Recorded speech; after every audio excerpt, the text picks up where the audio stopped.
Pinagpala ng Panginoon. And then, sa kabila ng lahat, pinagpala pa rin tayo kasi buhay at ligtas. Yan naman ang mahalaga kasi kahit ano pa mang mayari sa atin, kahit magyuhin man tayo, bahay, mapinsala yung mga gamit natin, maghihirap, mawalan ng pera, pinakamahalaga, meron tayong kaligtasan. Kasi yun naman yung, doon naman tayo kasi nakapokus.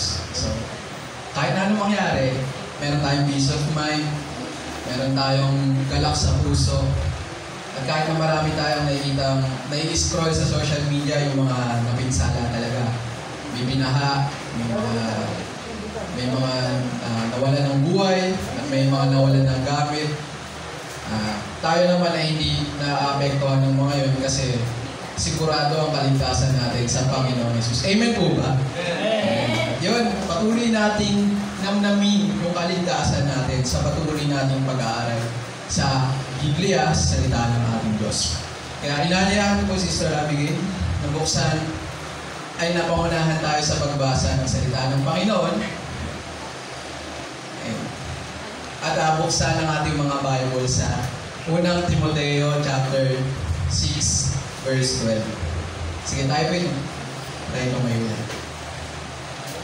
Sabay-sabay po natin basahin sa 1 Timothy chapter 6 verse 12.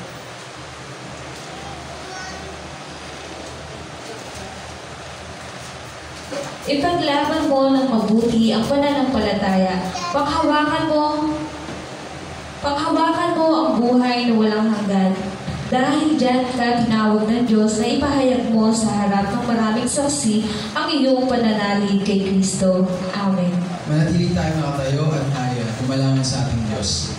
Ama, maraming salamat po muli sa pagkakataon nito na patuloy kaming buhay ngayon at malakas. At kami, Panginoon, ay patuloy pa rin mapapagpala ng iyong mga salita. Dalangin namin sa iyo, O Diyos, na pagpalain mo kami ng karunungan at nawa, Panginoon, alisin niyo mo lahat ng aming hadlang sa pag-aaral namin upang kami may matutunan ngayong umagang ito at sa aming pag-uwi ang mga natutunan namin. Ipanatilihin mo sa aming puso at isipan at mapagsikapan namin sa buhay ito.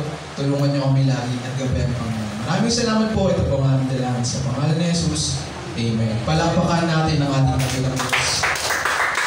Tayo mag-aaral na ng salita ng Panginoon. At ang pag-aaral natin ngayon ay pinamagatang operating by faith. So, ang mga Kristiyano ay nag-ooperate sa pamamagitan ng pananampalataya. Tayo ay namumuhay na hindi na dahil sa ating mga nakikita, ngunit base na sa mga bagay na hindi nakikita, which is napapagana natin ang ating mga sarili sa pamamagitan ng pananampalataya. So, pag-aaralan natin ngayon ang apat na bagay na ito. Ano ba ang pananampalataya? Paano tayo nagkakaroon ng pananampalataya? Bakit mahalaga ang pananampalataya? At paano pa natin may improve yung pananampalataya? So, atin ang simulan. What is faith? Ano ba ang pananampalataya? So, natutuwa ako dahil kanina, meron na tayong naipagpauna na sa Sunday School. Meron na tayong idea kasi palagi natin nadidiscuss ano ba ang faith. So, meron tayong definition at hindi na natin kailangang maghihirap pa kung saan natin kukunin. So, ubuksan natin ang Hebrews 11 verse 1. At nakalagay po dyan, sige, delay na lang po natin. Sabi doon, merong Tagalog yan. Paki-next slide. Ay, sige. And sabi diyan, now faith is the confidence in what we hope for and assurance about what we do not see. Sa Tagalog, ang pananampalataya ay katiyakan na mangyayari ang ating mga inaasahan at paninindigan tungkol sa mga bagay na hindi nakikita. So, hindi na bago sa atin yun kasi alam na natin yan. No? At palawakin pa natin ang ating pag-aalam sa pananampalataya. So, nabanggit doon, yung faith, confidence in what we hope for, yung mga bagay na inaasahan natin or ine-expect. So, confidence or meron tayong sinasabi rito na tiyak na mangyayari. Ibig sabihin, hindi pa nangyayari pero sure tayo na mangyayari yun. So, ano ba yung mga bagay na inaasahan natin? Sa lahat ng mga pangako ng Diyos. Basahin natin sa John 14:2-3. Next slide. John chapter 14, verse 2-3. Sa bahay ng aking ama ay maraming silid. Kung hindi ito totoo, sasabihin ko ba sa inyong pupunta ako roon upang ipaghanda ko kayo ng inyong matitirhan. At kapag kayo ay naipaghanda ko na kayo ng matitirahan, ako'y babalik at sasama ko kayo upang kayo'y makapiling ko kung saan ako naroroon. Naniniwala po ba tayo dito? Amen. Kaya, hindi na mahalaga yung physical nating tahanan kasi meron naman tayong tahanan pinaghahandaan ng Panginoon. So yun yung the best. Sa mga pangako ng Panginoon, maraming pangako ang Panginoon. At dahil yun yung mga bagay na hindi pa mangyayari, inaasahan pa lang natin. Pero buti na lang kung nagsabi niya walang bawal ng Panginoon Jesus. Kaya assurance, sure yan yung mangyayari. At ang isa pa, ilan sa mga pangako pa ng Panginoon na nasa Mateo 11:28.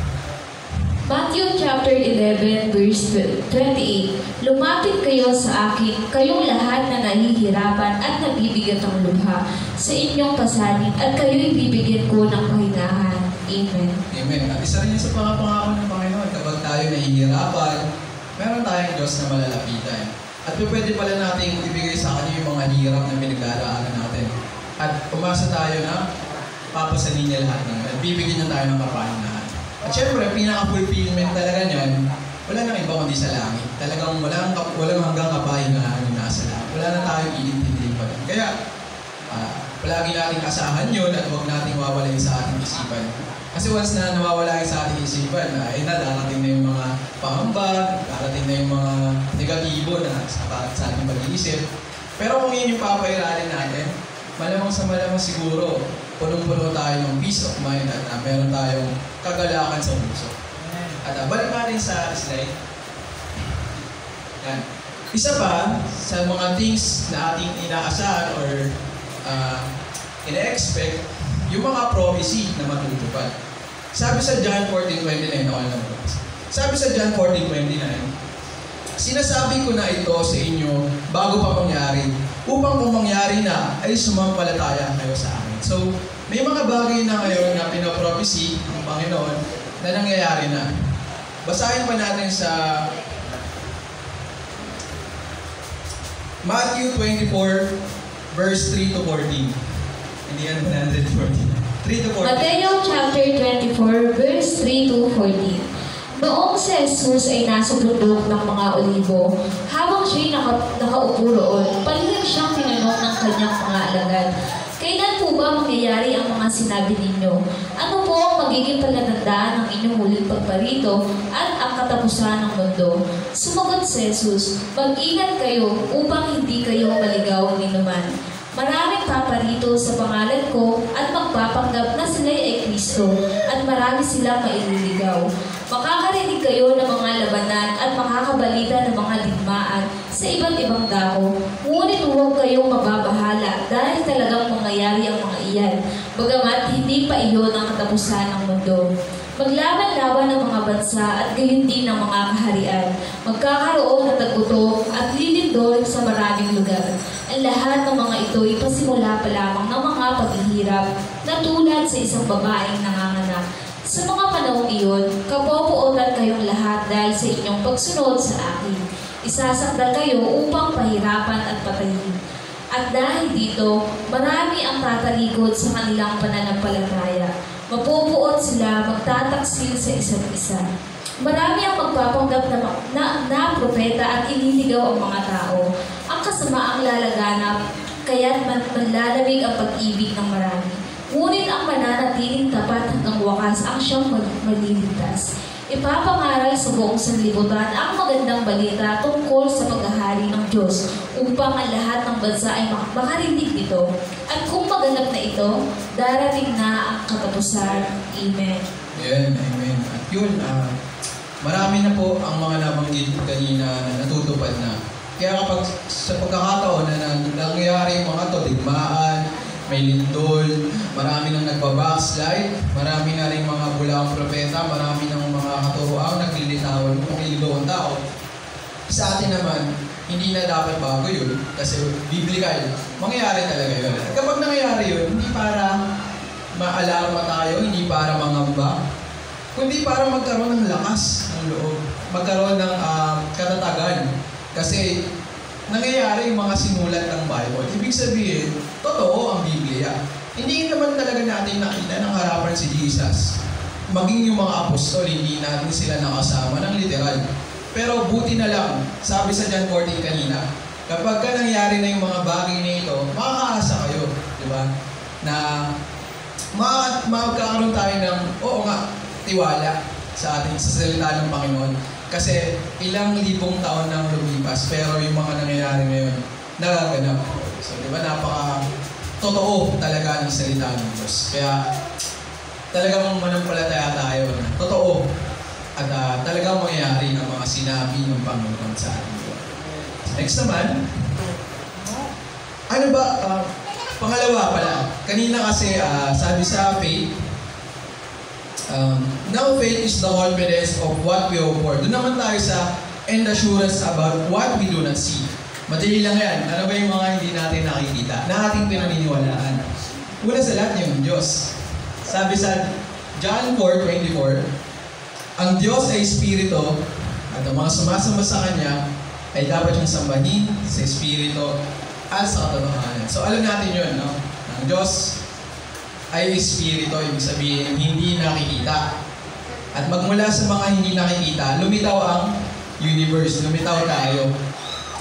At sumasamba tayo sa Kanya, hindi na natin kailangan pa na magtayo ng larawan niya para sambahin. Tayo po ba may mga larawan ng Diyos sa ating mga tahanan? Wala naman po. Kasi tayo sumasamba sa Espiritu. Amen. Hindi natin wala naman din kasing inutos ang Diyos na tayuan niyo ako ng rebulto. Kasi una sa lahat ng rebulto, walang buhay. Ang Diyos buhay. Parang naiinsulto ang Diyos kapag gumagawa tayo ng bagay na limitado at nasisira lang. At sasabihin natin, yun yung sinasamba natin. Yung Diyos natin, walang tulog, walang pahinga, umikilos para ligtas tayo, di ba? At hindi natin siya kailangang bitbitin at hindi siya inaanay. Di ba? Iba naaanay lang. Diba? Ang Diyos natin buhay, powerful.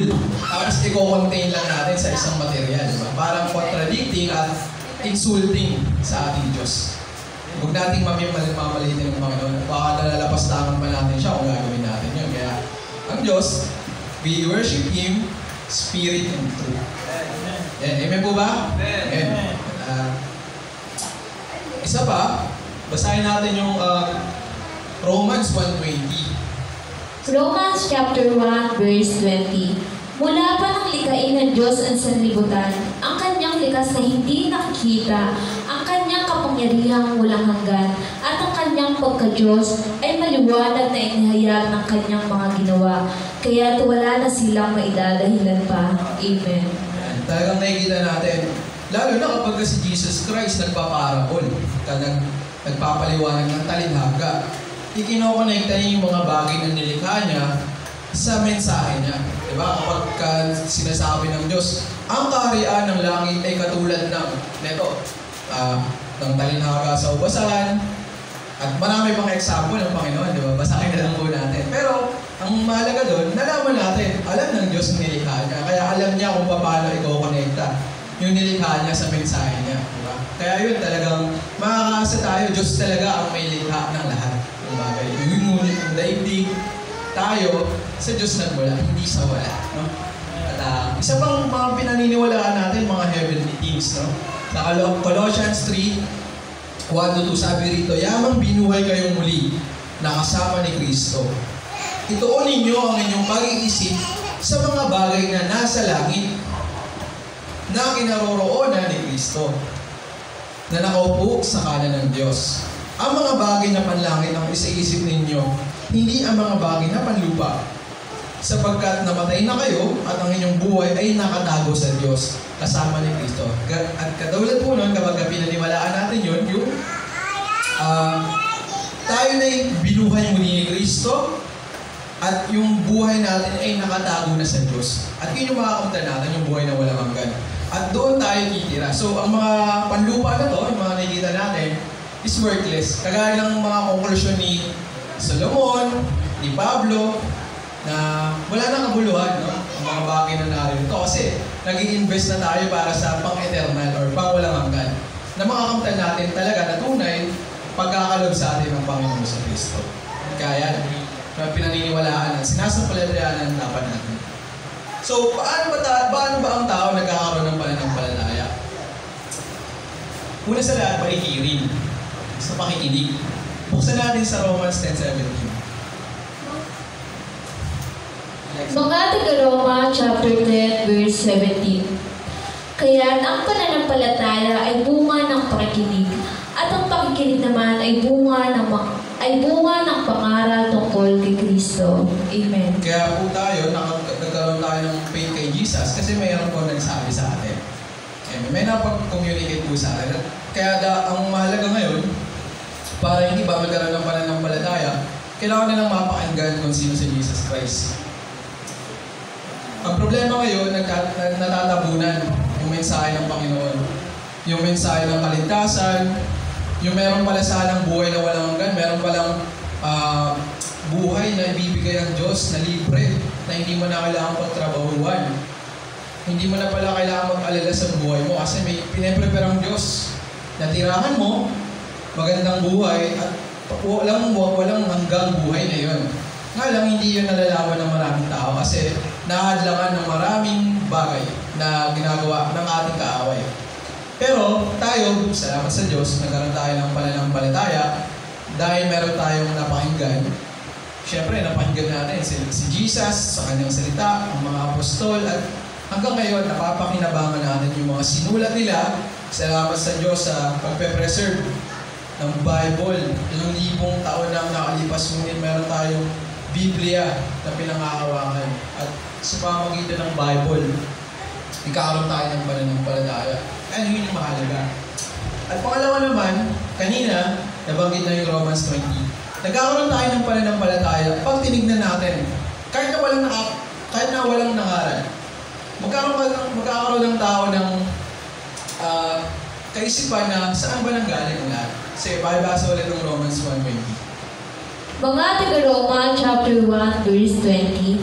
Mula pa nang likain ng Diyos ang sanlibutan, ang kanyang likas na hindi nakikita, ang kanyang kapangyarihang walang hanggan, at ang kanyang pagka-Diyos ay maliwanag na inihayag ng kanyang mga ginawa, kaya't wala na silang maidadahilan pa.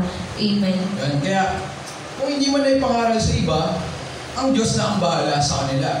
Ngunit sabi kasi sa Bible, mula pa nang likain ng Diyos ang sanlibutan, ang kanyang likas na hindi nakikita, ang kanyang kapangyarihan walang hanggan, ang kanyang pagka-Diyos, ay maliwanag daw. Maliwanag na inihayag ng kanyang mga ginawa. So, sa pamamagitan ng creation niya, merong creator. Logically follows.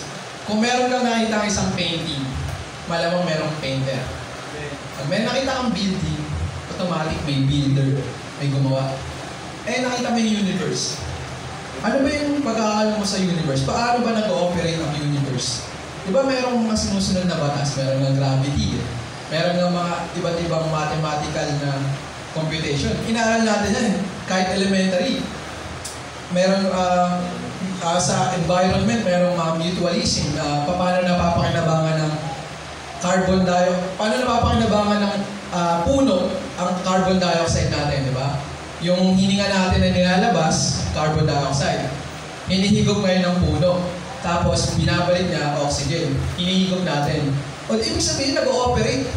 No, may sinusunod na cycle. Isa pa, yung ulan. Babagsak. Tapos, ang tawag doon, yung water cycle, di ba? Pag ganyan-ganyan lang yung tubig. At marami pang maliwanag ang science. So, ibig sabihin, ang universe natin is complicated, pero dinisenyo ng isang matalinong lumikha. Hindi natin siya alam, pero buti na lang ngayon, alam na natin kung sino siya. Through Bible, siya pala si Yahweh na ating Diyos. Kaya palakpakan natin ang Panginoon. Papuri kay Yahweh. Papuri sa Diyos na buhay. At papuri na rin sa ating Panginoon sa Kristo. Kaya yun. Kaya wala nang duda, may Diyos talaga na lumikha. Maraming gugulo sa isipan ng mga mananampalataya, pero huwag tayong matitinag. Baka may mga ngaral kasi na iba na walang Diyos, pero huwag tayong mauugas sa kanila. maaari rin silang kagaya kanina mag-anyong mabuti, baka tulungan pa kayo or makatanggap kayo ng mga material, pero ang ideya na pala na pinanghahawakan nila is wala palang Diyos, o meron din namang hindi tunay na Diyos o ibang aral. So huwag tayong mawawala sana, no? Huwag tayong mawala sa tinatahak natin ng pananampalataya. Okay. So yan, dumako naman tayo sa panghuli na ba ito? Ay, di ba? Why faith is important? Bakit ba mahalaga ang pananampalataya? Meron tayong 5 bagay na dahilan kung bakit mahalaga ang faith. At syempre, pwede nyo pang dagdagan yan. Nasa atin na yan, no? Mahalaga naman talaga kasi ang pananampalataya. Una sa lahat, Hebrews 11:6. Basahin natin. Hebrews chapter 11, verse 6. Kung tayo'y sumasampalataya sa Diyos, hindi natin siya mabibigyan kaluguran. Sapagkat ang sino mang lumalapit sa Diyos ay dapat sumasampalatayang may Diyos na nagbibigay ng gantimpala sa mga nananalig sa Kanya. Amen. Kasi hindi pa pwedeng nandun ka na sa langit tsaka pa lang maniniwalang may langit. No? Hindi pa pwedeng nakita mo yung Diyos na harapan tsaka pa lang naniwala. Kasi hindi na pananampalataya ang tao doon, nakikita mo na nga eh. Hindi ko pa pwedeng sabihin naniniwala akong may drum sa gilid ko. Nakita ko na eh. Pero, what if sabihin ko na magkakaroon ng aircon dyan? Amen mo ba? Nalaman natin ang Panginoon. Wala pang aircon, pero sinasampalataya ako magkakaroon. Diba? Wala pa ako ngayon sa langit. Hindi ko pa taglay ang buhay na walang hanggan. Hindi ko pa nakakapiling ang Panginoon. Pero sinasampalatayaan ko yun. Hindi tsaka ka, pag nasa langit ka na, doon ka pa lang, uy, may langit nga. Pero wala na kasi, ang sabi sa Bible, it's too late na. Kapag naroon ka na sa impyerno, tsaka pa lang maniniwala, huli na nga eh. Hindi na makakaparoon, makakaparinig. Kaya habang ngayon, mabuhay tayo, ina-exercise natin yung faith natin. No? Talagang pinangawakan natin. Pangalawa, mahalaga ang faith kasi it leads us to know more about God. Mas lalo na nakikilala ang Diyos natin. Hebrews 11 verse 3. Hebrews chapter 11, verse 3. Dahil sa pananampalataya, nauunawaan natin na ang sanlibutan ay nilalang sa pamamagitan ng salita ng Diyos. At ang mga bagay na nakikita ay mula sa mga hindi nakikita. Amen. Sa mga slide. Yan. Dahil sa pananampalataya, dahil nga naniniwala tayo may Diyos na lumikha ng lahat, nauunawaan na natin na ang sanlibutan ay nilalang sa pamamagitan ng salita ng Diyos. Ibig sabihin, sa pamamagitan ni Jesus Christ. Salita ng Diyos, capital S. At ang mga bagay na hindi nakikita ay ginawa mula sa mga hindi nakikita. Which is, hindi natin nakikita ang Diyos. Kaya galit. Ngunit ang nakikita natin ngayon ay galing sa Kanya. So yan. At sa pamamagitan nun na may Diyos, maraming mga siyentipiko naniniwala sa Diyos. Marami pa silang na-discover yung mga bagay. Kasi hindi nila mag-gets kung bakit bakit nag-ooperate ng ganito ang universe? Bakit may nakalika ng mga electric fan, may nakalika yan? Kasi ina-assume nila na may mga batas na sinusunod ang universe na to. Kaya nga maraming naglibana ng mga inventions eh. Kasi hindi random o gulo-gulo yung sanlibutan. Meron siyang nakapirme siya na ganito ang universe, ganito siya nilikha ng Diyos. At hindi yan susuway sa Diyos. Ganyan siya tinakda ng Diyos. At kaya sa pamagitan ng mga tinakda ng Diyos, kung ano mga batas yan, may mga nalilikha tayong mga bagay kasi merong sinusunod ng mga batas yung mga nilikha ng Diyos. Kaya yun. At pangatlo, it leads us to righteousness. Hebrews 11 verse 4. Hebrews chapter 11, verse 4. Dahil sa pananampalataya sa Diyos, si Abel ay nag-alay ng mas mabuting handog kaysa sa hinandog ni Cain. Kaya naman, si Abel ay kinilalang matuwid nang tanggapin ng Diyos ang kanyang handog. Kahit patay na siya, nagsasalita pa siya sa pamamagitan ng kanyang pananampalataya sa Diyos. Amen. Sa pamamagitan ng pananampalataya, mas nakagawa tayo ng mga mabuting bagay na nakalulugod sa Diyos. Hindi tayo sumusunod sa kautusan, pero nananampalataya tayo sa Diyos. Mas marami tayong nagagawa na nakalulugod sa Diyos kung tayo namumuhay sa pananampalataya. Kaya, nagis na natin, pinaniwanan na kanina ng Sunday School yan. na ang kasalanan ay ano? Ano ang kasalanan? Ang pamumuhay sa sarili, ginagawa mo yung mabuti gamit ang sarili mong kaisipan. Pero ngayon, kagaya ng kanina, namumuhay na tayo, kinokonsulta natin ang Diyos. Ano ba yung mabuti, Panginoon? At kumikilos tayo sa pamagitan ng tinig ng Holy Spirit na pinalalakas ng salita ng Diyos. Kaya yan, dyan tayo kumikilos. At kung hindi man tayo makapag-desisyon, dapat, kagaya ng sinabi ng ating pastor, kumukonsulta tayo sa Diyos. Panginoon, ano ba yung dapat kong gawin? Kung tayo naguguluhan. Siyempre, kung i-relate natin yan sa church natin ngayon, kumonsulta tayo sa mga leaders natin. No? Kasi, makikita rin ng Diyos yan sa atin kung gaano tayo ka-humble, kung gaano tayo ka-humble na nagpapasakop, kung gaano tayo ka-humble na handang sumunod. Meron siyang tao na inilagay para mag-lead. At alam naman siguro natin na ang mga taong nag-lead sa atin, itinakda ng Diyos yan. At syempre, dyan, sa kanya rin dadalo yung karunungan ng Diyos. So if we believe na may Diyos, at talagang naniniwala tayo sa Kanya, at nagpapakumbaba tayo sa Diyos, yun, yung taong inilagay niya, syempre, pagtitiwalaan din natin siya at makakahingi rin tayo ng mga payo, ng advice, ng guidance. No? Kaya huwag tayo mahihiya na lumapit sa ating mga leaders, no? Sa ating mga pastor, kasi ginagamit sila ng Panginoon. Kaya magkakonekta ng lahat. Ang Diyos, ang mga leaders, kagaya dati, ang Diyos, ang mga hari, ang mga judges. Sa pamagitan ng mga yan, pinapakita natin talagang nananampalataya tayo sa ating Diyos. At pang-apat, bakit mahalaga ang pananampalataya? Kasi it gives us heavenly peace and contentment. Basahin natin ang Pilipos 4:10-13. Pilipos chapter 4 verse 10-13. Labis akong nagagalak sa Panginoon sapagkat pagkaraan ng mahabang panahon, minsan pang ipinamalas ninyo ang inyong pagmamalasakit sa akin. Alam ko hindi ninyo ako malilimutan. Wala nga lamang kayong pagkakataong matulungan ako. Hindi ko sinasabi ito dahil sa kayo'y paghahanapan ko ng tulong. Natutunan ko ng masiyahan, maging anuman ang aking kalagayan. Naranasan ko na ang magikahos. Naranasan ko na rin managana. Natutunan ko na ang sikreto kung paano masiyahan sa anumang kalagayan sa buhay. Ang mabusog o magutom, ang managana o maghirap. Sa lahat ng ito'y magagawa ko dahil sa lakas ng loob sa akin ni Kristo. Amen. Philippians 4:13. Si Pablo, sinare niya yung experience niya. At sinare niya rin yung secret. Paano ka magkakaroon ng kakontentuhan, kapayapaan, kagalakan sa kabila ng lahat ng anumang nangyayari sa'yo. Negative man o positive man yung nangyayari sa'yo, sinare ni Pablo yung secret. Sabi niya, alam ko kung paano maging kahos. Alam ko rin kung paano managana. Natutunan ko na ang sikreto kung paano masiyahan sa anumang kalagayan sa buhay.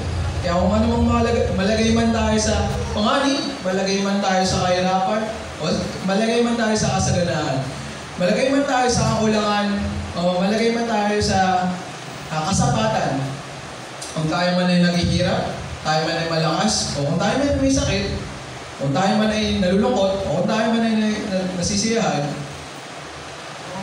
may sikreto na sinabi si Pablo. Sabi niya, ang sikreto, Philippians 4:10. Sabi niya rito, natutunan ko na ang sikreto kung paano masiyahan sa anumang kalagayan sa buhay. Ang mabusog o magutom, managana o maghirap, ang lahat ng ito pala ay magagawa ko dahil sa lakas ng kaloob sa Kristo. Amen po ba? Amen. Kaya, ang lakas ng kaloob ni Kristo, hindi nahihingi yan. Buti na lang, nahihingi natin sa Panginoon. At hindi lang natin nahihingi, nababasa pa natin. At hindi lang nababasa, talagang through prayer, na-experience natin ang presensya ng Diyos. At okay na ang lahat. At maalala pa natin yung mga pangako ng Diyos. Talagang usod na tayo. Okay? So yan. At panghuli, it brings us to eternal life. John 3:16. self-explanatory. Sapagkat gaya na lamang ang pag-ibig ng Diyos sa sangkatauhan, kaya ibinigay ng kanyang kaisa-isang anak, upang ang sino mang sumampalataya sa kanya ay hindi mapahama kundi magkaroon ng buhay na hanggan. So, sa pananampalataya, naliligtas tayo.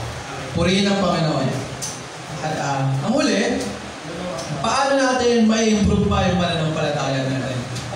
So, syempre, bilang may mga Kristiyano kasing beginner, may mga gatas pa lang at meron na rin karne. So, ibig sabihin, malinaw sa Biblia na may mga Kristiyanong umaangat yung level niya, palago siya ng palago.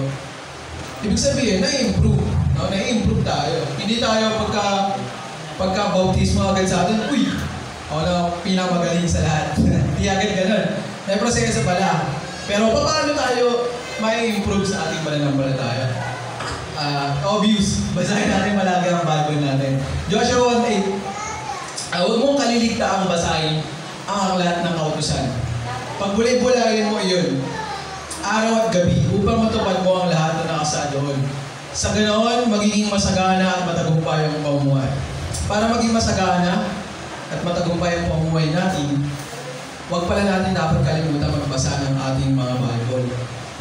Kasi sa pamamagitan ng pagbabasa natin ng Bible, kagaya kanina, ano bang definisyon ng, paano tayo nagkakaroon ng pananampalataya? Sa pakikinig ng salita ng Diyos. At syempre, kung paano natin makukuha yung salita ng Diyos, nababasa natin siya. Kaya pag binabasa natin, mas lalo tayo nagkakaroon ng kaalaman kung paano tayo mamumuhay sa mundong to, kung paano natin mabibigyan ng kaluguran ng Diyos natin, paano tayo magdedesisyon sa bawat bagay, at paano tayo magre-react kung ano man yung darating sa ating buhay. Nababasa pala yan sa Bible. Kasi lahat naman ng nandiyan sa Bible, kompleto na sagot sa lahat ng problema natin sa buhay. Kaya basahin natin. Pangalawa, pagkatapos nating basahin ng Bible, isa pa sa mga mag-improve ng pananampalataya natin, push yourself into God's presence. Itulak mo, pilitin mo ang iyong sarili na manahan sa presensya ng Diyos. Paano? Manalangin ka palagi. Pray always. Umattend ka sa mga service, sa mga gathering, sa mga pagtitipon. By exposing yourself in the light. Manatili ka sa liwanag. Okay, huwag tayong nagtatago. At isa pa, be with godly people. Palagi tayong makisama sa mga kapananampalataya natin. Bakit natin kailangan manalangin palagi? Kasi pag nananalangin tayo palagi, ang kausap natin ay Diyos. At sa pamagitan ng pakikipag-usap natin sa Kanya, maraming blessings ang dumarating sa atin. Nagkakaroon tayo ng peace of mind, nagkakaroon tayo ng galak, nagiging okay na ang lahat sa atin. Kahit na mayroong problema na nakikita ng ating mga mata, na nararanasan natin, pero buti na lang pag nananalangin tayo, nawawala lahat yan. Napapalitan yan ng heavenly peace. At pag umaattend tayo ng services, nabe-bless tayo sa Sunday school, nabe-bless tayo, pag nagbibigay tayo, ibabalik pa rin ng Diyos, siksik din tumapaw. Di ba palaging tayo nakikinabang, no? Kaya kung tayo naniniwala na sa Panginoon, maniwala tayo na maraming blessings ang makuha natin kapag nag-a-attend tayo ng mga services. At kung tayo naniniwala din naman na maraming blessings kapag merong service tuwing linggo or sa iba pa, siyempre, kung talagang naniniwala ka, aagahan mo rin, di ba? Aagahan mo kasi, hindi pa pwedeng ma-skip ko or malagpasan ko yung Sunday school. Kasi, pagpapala yung galing sa Diyos pagpapala yung nagaling sa Diyos. Karunungan yun, hindi ko makikita kahit saan. Kukunin ko yung sisikapin kong mapakinggan yan. Kaya tayo, aagahan natin. At isa pa, naniniwala ka sa Diyos na ipagkakalob niya sa'yo ng sikip, hindi ko na maapaw pag naghandog ka. Siyempre, mas lalakayan mo, di ba? Yung handog mo. Tsaka sisikapin mo, hindi ka makawala ng handog. Sisikapin mo yan. Kasi naniniwala ka, yung Diyos, ibabalik sa'yo, siksik hindi dito maapaw, kagaya ng palagi natin kinakanta. Naniniwala ka na yung bibigay mo sa Diyos hindi sayang, hindi walang kabuluhan yan. May kapalit lagi ang Diyos, di ba? Nakabutihan na pagpapala, gantimpala. Kaya, kung naniniwala tayo, sisikapin natin magganto. Diba? At isa pa, sisikapin din natin magpatotoo, di ba? Kasi napapalakas din natin yung ibang mananampalataya natin, na katulad natin. At ina-expose mo yung sarili mo sa liwanag, ibig sabihin nun, hindi ka na patalo, no? Kasi kagaya na nakaraan sa pinag-aralan namin kila Pastor Andre Gam, na be the light of the world. Kailangan let your light shine, or magliwanag tayo. Ibig sabihin, yung mga napapakinggan natin, yung mga natututunan natin sa loob ng church, na binibigay sa atin ng mga leaders, dapat pala ginagawa natin yan.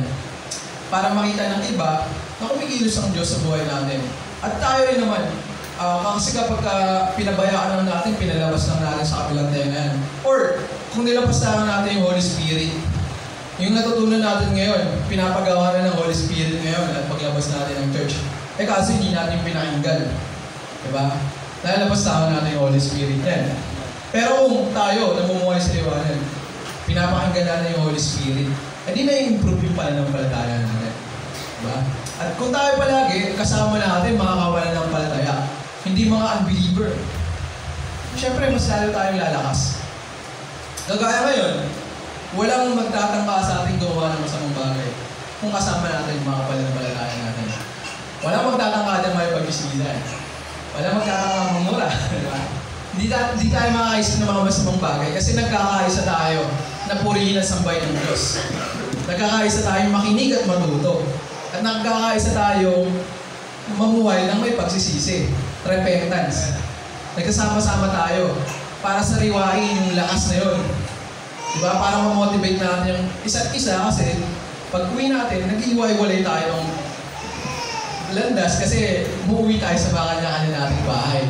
At sa bawat kanya-kanya nating bahay, may kanya-kanya tayong mga sitwasyon na kinakaharap. May kanya-kanya tayong problema. May kanya-kanya tayong mga pinagdaraanan. Pero sa pamagitan ng pag-attend natin sa church, pagsasama-sama natin, nasasariwa tayo sa dapat natin gawin. Nasasariwa tayo na may Diyos. Nasasariwa tayo na may Holy Spirit na hindi tayo pinababayaan. Kaya ayun yung importansya ng pagsasama-sama ng mga believers. At syempre, yung influensya sa atin, huwag natin hayaan yung mga sanlibutan yung mga influensya sa atin. Huwag natin hayaan yung social media. Influensya tayo sa mga bagay-bagay. Mga kapitbahay mong unbeliever, huwag sila ang unan mo ng aral sa buhay mo.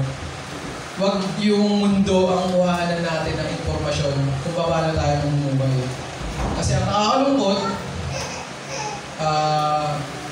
may cellphone tayo, may social media nga lang, ang laman niyan, mga bagay na magpapalayo sa iyo sa Panginoon. Karamihan, hindi naman lahat. At kung ibababad mo yung sarili mo, 3-4 na oras, ibababad mo yung sarili mo sa mga unbeliever mo kakilala, kaibigan. Yung mga taong hindi naman nananampalataya talaga sa Panginoon, or yung mga taong hindi ka-level mo ng pag-iisip sa Panginoon. Kung sila yung palagi mong kabanding, malaking posibilidad na baka ikay mahatak nila. Mawala ka sa pananampalataya. So, para maiwasan yun, be with godly people, be with godly things. Lahat ng mga bagay ng mga Diyos, doon natin expose palagi yung sarili natin. At mag-i-improve ang pananampalataya natin. At pangatlo, paano mag-i-improve ang pananampalataya? Forcing yourself in practicing faith. Pero sa inyo yung sarili mo, huwag tatamad-tamad. Gaya ko tamad. Pero dapat hindi ganun. Huwag kang tatamad-tamad. Huwag kang mapapabaya. Bantayan mo yung sarili. Tulak mo ang sarili mo. Mamuhay kang may pananampalataya. Sabi sa Santiago 2:17, gayon din naman, patay ang pananampalatayang walang kalaking nagawa. At nasa Santiago 2, sabi sa Santiago, nanampalataya ka ba? Yung mga demonyo din nanampalataya sa Diyos. At nanginginig pa. Once na nabasa ko yun, naalarma ako sa aking sarili. Kasi, yung mga diablo pala, yung mga demonyo, nanampalataya din sa Diyos. At nanginginig pa sila. Tapos ako, hindi man lang ako manginig sa Panginoon. Kulang pa ako sa takot sa Diyos. Mas takot pa yung demonyo kumpara sa akin. Di ba? yung ako, na dapat mas takot na takot sa Diyos, kasi nananampalataya ako sa Kanya, na may Diyos, ginagalang ko siya, sinisikap na sundin, takot na takot ako sa Kanya. Takot akong masuway siya, takot akong hindi siya mabigyan ng kaluguran, takot akong paparusahan niya. Mas takot pa yung Diablo, di ba? Dapat din ganun tayo. Ina-examine natin yung sarili natin, sinisiyasan. Kasi yung Diablo pala, nananampalataya din. Pero hindi sila ligtas. Doon dapat tayo maalarma. Ang kaligtasan pala, nasusumbungan sa pamamagitan ng pananampalataya. Bakit hindi naliligtas ang demonyo? Kasi may judgment na sa kanila. Pero tayo, syempre, marami na kasi nagko-confess na may pananampalataya sila. Marami na. Pero yung pananampalataya, walang kasabang gawa. Iniiwasan lang natin dito, mga kapatid, na mahawaan tayo ng kasamaan ng mundo. Tayo kasi inaantay natin pagbabalik ni Jesus Christ. Pakakasalan tayo ng Panginoon. Siyempre, dapat tayo nagpe-prepare. Hindi dapat tayo matatagpuan ng anumang kapintasan sa ating sarili. Hindi dapat tayo matatagpuan ng Panginoon natin na sinikap tayo iligtas, dinanas yung pagkabugbog, pagkapahiya, halos hubot-hubad, nakasabit ka sa kahoy. Hubot-hubad ka, isipin mo yun. Halos hubot-hubad ka, duguan. Puro pasa, may mga dugo-dugo, sugat-sugat. Inaano ka sa maraming tao, ina-expose ka. Kung may social media pa, baka binidyoan ka pa, pinost ka pa. Isipin mo yung ganong klase, yung pagkapahiya sa Panginoon para lang tayo maligtas. Diba? Isipin natin yun. Sinikap ng Panginoon yung nagawin, naranasin para tayo iligtas. Kaya tayo, syempre, yung pananampalataya natin, sasamahan natin ang gawa. Diba? Kasi sabi ng Panginoon, kung mahal mo ako, susundin mo nga aking mga utos. Pero hindi natin dito, hindi tayo gagawa para sa kaligtasan natin. Magkaiba na yun. Hindi yun yung tinuturo dito. Dahil na tayo ligtas, yung pananampalataya, yung i-improve natin, di ba? Para syempre yung iba rin, magkaroon ng pananampalataya. Ganun lang naman yun eh. Para rin sa sarili natin at para sa iba. Para sa paglago natin. Paglago natin sa pananampalataya at sa Panginoon at bilang paghahanda natin sa pagbabalik ng Panginoon. Bilang paghahanda na rin sa wakas ng ating buhay. Kailangan magkaroon tayo ng pananampalataya. May gawa. Kung sa ganun tayo mga gumagawa sa tunay na pananampalataya, madaig natin yung mga nananampalataya walang gawa. Kasi maraming mga taong naaakay doon. Maging pinakamasakit sarili natin kamag-anakan. Natatangay ng mga peke. Diba? Kaya yun ang dapat natin i-practice talaga. Pwersahin ang ating sarili. Pag-practicein natin yung tunay na pananampalataya na may kasamang gawa. Yun. At conclusion na. Yun. Bilang conclusion, ngayon nalaman na natin yung ano ba ang pananampalataya, paano magkakaroon ng pananampalataya, bakit mahalaga ang pananampalataya. Ngayon naman sa conclusion, sabi sa 1 Timothy 6:12 kanina, ipaglaban mo ng mabuti ang iyong pananampalataya. Panghawakan mo ang buhay na walang hanggan dahil dyan ka tinawag ng Diyos nang ipahayag mo sa harap ng maraming saksi ang iyong pananalig ni Kristo. Mga kapatid, nung tayo nagpabautismo, nung tayo sinabi natin, Panginoon, tinatanggap kita bilang Diyos tagapagligtas ng buhay ko. Nasaksihan ka ng mga anghel. Nasaksihan ka ng mga pastor na nagpe-pray sa'yo. Nasaksihan ka ng mga nagbautismo sa'yo at yung mga ibang nakakita. At hanggang ngayon, yung mga nakakasaksi sa atin, sinasabi natin, tayo Kristiyano.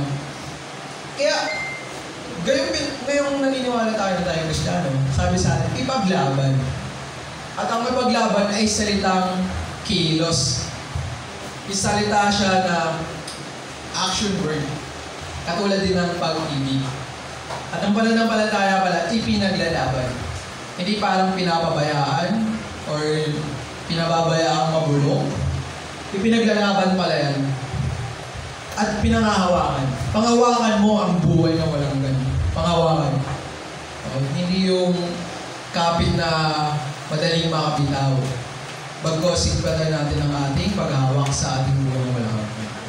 Kasi may mga nagtatangkang agawin yan. Diba? Kaya sabi sa atin, panghawakan mo ang buhay na walang ganun.